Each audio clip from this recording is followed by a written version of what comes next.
¿Nunca te ha pasado que vas a un museo, una galería o simplemente estás viendo una pintura, escultura, una obra de arte en general y lo primero que corre por tu mente es caos? Buenos días, tardes, noches, de donde sea que me estés escuchando y bienvenido a un episodio más de Archive, el podcast. Como ya te lo habrá spoileado el título, hoy te voy a estar dando algunos tips que a mí me han servido muchísimo al momento de interpretar obras de arte y de verdad no morirme en el intento. Mira, yo entiendo perfectamente ese sentimiento de incertidumbre, de que te sientas tonto, ignorante, inculto, como que no sabes lo suficiente, hermano, hermana. Yo ya estuve ahí y de verdad el primer tip que yo te voy a dar es que no te lo tomes tan en serio. El arte es para disfrutarse y a veces lo olvidamos en serio, o sea, siento que muchas veces tratamos más como de complacer a nuestro propio ego, de que tenemos que a fuerzas saber absolutamente todo de una obra de arte para poderla disfrutar y olvidamos que no es así, o sea, que el disfrutar de una historia del arte no depende de tecnicismos, de interpretaciones, de análisis, sino que depende de una cuestión más sentimental, más emocional, más personal, y es cómo conectas tú con esta obra de arte. Y en serio, o sea, si tú que me estás escuchando no te dedicas a nada relacionado al arte, por favor te lo ruego que no te lo tomes tan en serio.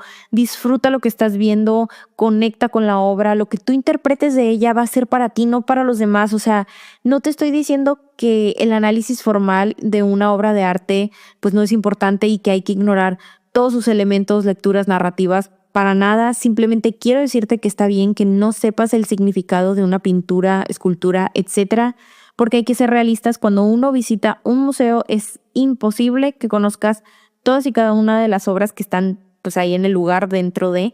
Y cuando vas con el tiempo medido, contado, corriendo siempre, o sea, obvio, no te vas a tomar 40 minutos para observar cada una de las obras de arte, interpretarlas y verles hasta el último brochazo que le metió el artista. O sea, es imposible. De verdad es cero realista. Y si yo te puedo ayudar con los tips que a mí más me han funcionado y me han servido, de verdad siento que vas a salir de este episodio no solo disfrutando más lugares como museos y galerías, sino disfrutando más el arte en general. Entonces, mi segundo consejo sería que aprendas a observar. Suena muy ridículo y como que no es realmente un tip, pero la verdad creo que es uno de los mejores consejos que te puedo dar, que tengas paciencia. O sea, de verdad, el arte es un lenguaje y como todo lenguaje hay que aprender a leerlo y para eso necesitas paciencia. Yo, por ejemplo, lo que hago es que, bueno, con la mayoría de las obras, porque sí hay pues obras a las que no les aplica, empiezo leyéndolas, por así decirlo, de izquierda a derecha, como si estuviera leyendo una oración, ¿ok? Entonces, hay otros casos, como por ejemplo, esculturas o retratos o algún otro tipo de obra, como te digo, no aplica, donde trato más de enfocarme como en figuras humanas o elementos que son los que jalan mi vista de primera mano, pero que de hecho este consejo, ahora que lo pienso, está bastante ligado al tercer tip que te voy a compartir y de una vez te lo voy a dar. Hay un historiador de arte llamado Erwin Panofsky, bueno, se llamaba porque ya se murió. Él es uno de los más importantes del siglo XX y de hecho desarrolló un método para poder interpretar obras de arte y la verdad es que te lo juro, yo le rezo. Ese método es el que siempre uso, no nomás de forma personal, sino cuando también hago análisis en Instagram, que por cierto, corte comercial, perdón. Por allá estamos iniciando un reto de analizar obras de arte, así que si hay alguna en particular que te gustaría ver en la página, déjame en los comentarios y ya cerrando el corte, ahora sí vamos a retomar el tema de Panofsky. Él de entrada propone 3 niveles para ayudarnos a entender lo que nuestros ojitos están viendo, pero antes de empezar quiero que juntos hagamos este ejercicio para poder entender mejor el método que nos está proponiendo. Así que quiero que te vayas a Google o a Pinterest como tú quieras y busca la obra Amor Sacro y Amor Profano de Tiziano. Obsérvala porque esta es la obra a la que le vamos a aplicar el método, ¿ok? Entonces, si ya la estás viendo, si quieres puedes ponerle pausa y tomarte el tiempo que necesites para observar bien la obra. Si no, ahora sí continuamos. Mira, vamos a empezar por el primer nivel. A este nivel se le conoce como preiconográfico. Aquí es donde vamos a identificar las características más básicas de la obra. Por ejemplo, su composición, o sea, todo lo que está dentro del cuadro, desde su paleta de color, la línea, a dónde me dirige la obra, o sea, cuál es su punto focal. ¿Qué elementos hay dentro de la pintura como objetos, animales, figuras humanas, naturaleza, etcétera? ¿Y qué orden componen dentro de la misma? O sea, ¿cuál es su lugar y por qué están dentro del lienzo? ¿Ok? Entonces, ahora sí, tomando nuestro ejemplo, vamos a contestar algunas preguntas que nos van a servir para familiarizarnos con la obra. Primero que nada, ¿qué estamos viendo? Aquí tú vas a describir la obra de la manera más simple y más básica que puedas y lo vas a hacer identificando los elementos dentro del lienzo. Por ejemplo, una forma de escribirla es dos mujeres sentadas en una fuente con un fondo de tipo paisaje, con una ciudad, etcétera. O sea, la manera más básica en la que tú puedas describirla, ¿ok? De entrada, yo te voy a decir que, pues, obvio que lo que tú y yo estamos viendo es que hay tres figuras humanas, dos mujeres, y una de ellas está completamente vestida mientras que la otra está desnuda y solo la cubre una tela blanca en la parte de los genitales y tiene una tela roja que está como enredada en su brazo izquierdo, mientras que la tercera figura es la de un niño pequeño. También vemos que hay un tipo de espejo de agua, pileta, fuente. Y al fondo del cuadro vemos elementos arquitectónicos, como por ejemplo un castillo fortificado, una iglesia, y esto nos lleva a deducir que se trata de una ciudad o de un pueblo. También podemos ver que hay animales como conejos, caballos, también hay flores silvestres. Ahora hablemos un poquito de a dónde se dirige naturalmente nuestra mirada al momento de observarla y de antemano te digo, no hay nada malo contigo. En efecto, la mujer desnuda es la que jala nuestra mirada completamente, pero hay una razón y no es que estés mal de la cabeza o te haga falta, te hace falta algo para nada. Es que, o sea, si te fijas bien la figura desnuda parece ocupar un lugar más alto en la jerarquía de la obra, ya que la mujer del vestido está sentada en una posición que la hace quedar un poquito más baja que la mujer desnuda. O sea, ella está como inclinada hacia la mujer desnuda y la otra, ella pues parece estar como ligeramente reposando en la pileta. Además de que la tela roja es demasiado llamativa, entonces obvio nuestra vista se va a dirigir hacia ella. No es que seamos morbosos, es porque ya es algo natural, ¿no? Pero bueno, ya observamos la imagen, ya identificamos todos estos elementos, entonces ahora sí, vámonos al nivel 2, que es el nivel iconográfico. Este nivel sí es un poquito más complejo que el anterior porque aquí sí necesitas tener como cierto nivel de conocimiento del contexto de la obra, desde cuestión cultural y social hasta pues conocimientos como de carácter, ya sea mitológico, incluso religioso, que la mayoría de los casos pues es el cristiano. Porque en este nivel es ya donde identificamos el por qué están ahí cada uno de los elementos del primer nivel. Y en el caso de la obra de Tiziano, que por cierto, yo me voy a guiar de la interpretación que dio Panofsky, porque de hecho por esa razón escogí la obra, porque su interpretación es hasta el día de hoy la más aceptada. Más adelante te voy a contar por qué. Y bueno, también te voy a agregar un poquito de lo que yo interpreto. Entonces, ahora sí vamos a entrarle. Aquí podemos deducir que esta obra es de carácter mitológico y hasta cierto punto filosófico, pero sobre todo vemos muchos simbolismos, mucha alegoría, como por ejemplo los conejos que están en la parte izquierda de la obra. Estos animalitos eran un símbolo de fertilidad en la época del Renacimiento, que es pues la época a la que pertenece la obra y en la que se supone que está situada. Ahora, veamos la pileta. Esta pileta es el punto focal de la obra porque a pesar de que nuestra vista naturalmente nos jala el elemento más alto de la composición, que es lo que ya te había dicho, esta mujer desnuda con las telas, aún así el elemento que pues realmente pudiera considerarse como el punto central, además de la fuente, pues es el niño pequeño. Pero sobre todo con una obra tan horizontal, de todas maneras uno su mirada se sigue dirigiendo hacia el punto más alto, pero aún así el punto focal es la parte del centro de la obra, porque es aquí donde se unen ambas narrativas, ¿no? Aquí vemos que puede ser tanto una pileta como, o sea, que simula ser un sarcófago de la antigua Roma, o bien pudiera ser un sarcófago que fue convertido en fuente, pileta, espejo, etcétera.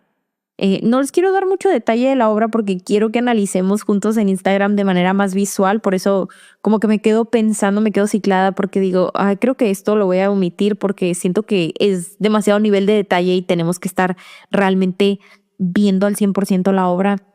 Pero bueno, entonces continuando, ya como te decía, en este nivel ya estamos identificando que hay... No, pausa, creo, sí les dije que la vamos a analizar en Instagram, pero bueno.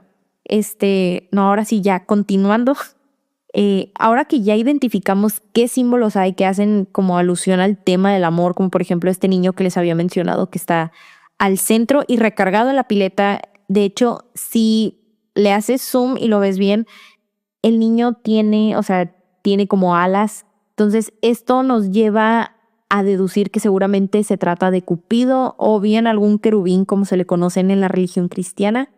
Pero en realidad se les llama putos con doble T, bueno, puto con doble T o puti en plural, que sería pues, esta palabra italiana que de hecho proviene del latín putos, que significa niño. Y bueno, los puti son estos niños gorditos con alas muy similares a Cupido y que de hecho tuvieron un renacimiento en el Renacimiento, vaya la redundancia.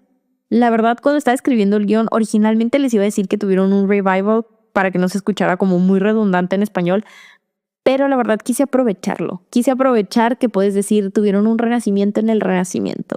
Como que se escucha muy irónico, pero bueno, retomando nuestra práctica, pues si estas figuras tuvieron su revival, porque en la época de la antigua Roma usualmente estas figuras se veían pues en sarcófagos de niños y no eran como tan románticos como estamos acostumbrados, por ejemplo, a verlos en obras renacentistas, barrocas, rococó. De hecho, en aquella época eran escenas mucho más juguetonas y traviesas, pero bueno, hasta aquí creo que vamos todo bien.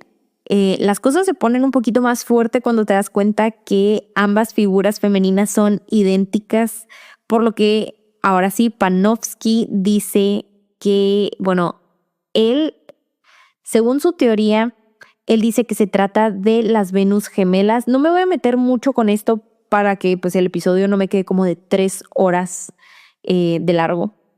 Pero curiosamente, esta obra no tiene una interpretación oficial. O sea, de verdad, hasta la fecha es un misterio. Su título ni siquiera fue dado por Tiziano, sino que se le dio allá por los 1600. Pero, como te había comentado, la interpretación de Panofsky sigue siendo la más aceptada por investigadores, académicos, historiadores del arte, etc. Entonces, Panofsky comentó que los símbolos que vemos dentro del cuadro exploran la dualidad de Venus basado en ciertos comportamientos astronómicos, conceptos filosóficos y también mitológicos, tanto de la antigua Grecia como la antigua Roma. Entonces, ya para finalizar con este segundo nivel, ya identificaste estos símbolos que, como te digo, hacen alusión a temas pues románticos, así del amor. Ya te diste cuenta que hay un personaje mitológico, o sea, Cupido, y que la mayoría del tiempo llega a aparecer junto a su madre Venus en obras, sobre todo renacentistas, por lo que pues, nos lleva a deducir que la figura desnuda que ocupa un puesto jerárquico más alto dentro de la obra es Venus. Pero Panofsky nos dice que la otra mujer también es Venus, pero pues es una Venus terrenal. De hecho, todo lo que se encuentra del lado derecho nos hace referencia al plano terrenal, como por ejemplo la cuestión de la fertilidad y la lujuria expresada a través de los conejos, como un símbolo de deseo carnal. Al fondo vemos una escena de cacería representando temas pasionales. Su vestido simboliza todos aquellos bienes materiales propios del mundo terrenal, mientras que la Venus desnuda representa su forma celestial, o sea, su forma de diosa. Entonces, ahora sí, vámonos al nivel 3 del método conocido como iconológico. En este nivel, tú ya debes ser capaz de reconocer y entender el mensaje de la obra, qué es lo que quiso decir el artista, cuál es el diálogo de la obra, qué valores quiere reflejar. Entonces, tomando nuestro ejemplo según La obra fue comisionada en 1514 por Niccolò Aurelio para celebrar sus nupcias con Laura Bagarotto. De hecho, el escudo de Aurelio aparece en el relieve de la fuente. Entonces, aquí ya sabemos que el propósito de la obra es conmemorar un matrimonio donde pues Tiziano reflejó ambos aspectos del amor, que es tanto divino como carnal, ambos necesarios en una relación. A mí, la verdad, me fascina este método de 3 pasitos de Panofsky. Aún sabiendo que la obra pues no tiene como una interpretación oficial, creo, bueno, más bien estoy completamente de acuerdo que la interpretación de Erwin Panofsky, es, yo creo que la más pertinente, y creo que la que más se acerca, porque si uno sin conocer la interpretación de Panofsky, pero que conoce su método o que, por ejemplo, pues ya tienes cierta formación en arte, creo que puedes deducir una interpretación bastante parecida, a excepción tal vez de la cuestión de las Venus gemelas, que la verdad yo la primera vez que vi la obra y como que la estaba analizando, nunca pensé pues en este concepto, pero que se me hace muy interesante, y como la manera en la que Panofsky pues hace, o sea, observa la obra y él hace esta interpretación a partir de todos estos conocimientos que tiene y todo, de verdad se me hace muy, muy interesante. Y como te digo, creo que su método es uno de los más, yo creo que es uno de los más amigables con personas a lo mejor que no tienen tanto conocimiento. Por ejemplo, si tú apenas estás como queriendo entrar en esto y queriendo aprender a analizar obras, yo de verdad te recomiendo que leas a Panofsky. Tiene bastantes libros muy interesantes, bueno, bastantes, no así como que ahí tiene 1000 libros, pero sí tiene algunos escritos y algunos ensayos muy, muy interesantes que creo que te pueden ayudar. Sí son bastante académicos, pero pues al final de cuentas es necesario, ¿no? O sea, siempre es para seguir aprendiendo tienes que entrarle como que a estos textos. A veces es difícil, pero siempre pues al final es como un extra, ¿no? Y es algo que te va a ayudar. De hecho, también te recomendaría el libro es que me quiero acordar del título en español porque yo lo tengo en inglés, entonces creo que se llama Formas de Ver, de John Berger. Creo que es un libro que también de verdad te ayuda mucho con la cuestión de interpretación y para poder aprender a observar obras de arte. Porque al final pues de eso se trata también, perdón, de que tú disfrutes la obra y no siempre quieras como hundirte en los tecnicismos y en qué quiso decir el artista. Por eso yo recomiendo que reflexiones en lo que la obra te hace sentir, qué evoca en ti, cómo se relaciona con lo que estás viendo, con lo que estás sintiendo, y que sepas que lo que tú interpretes es válido al final. Tú eres el que se queda con esa lectura, y es muy importante que encontremos pues un balance entre el significado oficial de una obra de arte y la interpretación personal. O sea, un tip extra que quiero compartirte es que cuando vayas a un museo, ve con la mente abierta, disfruta su contenido. Si te permiten tomar fotos, o pues tómalas, y si no, pues anota los nombres de las obras y el artista. Y cuando puedas buscarlas, búscalas y busca su análisis formal. Pero cuando tú estés en el museo, interprétala de acuerdo a ti, a lo que sientes, lo que estás viendo. No pienses en nada, no pienses en el artista, en si está correcto o no. Simplemente dale un significado, dale una interpretación. Ya cuando salgas del museo y estés en tu casa, en tu hotel, en tu Airbnb, donde sea, busca la obra y busca su significado, toda la información necesaria, y compara tu interpretación con el análisis formal y busca un balance entre ambos, porque tu punto de vista también es válido. Y pues ahora sí, ya para despedirnos, espero que estos tips que te compartí te sean útiles, y si tienes algún otro hack o tip que te sirva para analizar obras de arte, déjamelo en los comentarios, y como siempre te espero la próxima semana con más historias de arte.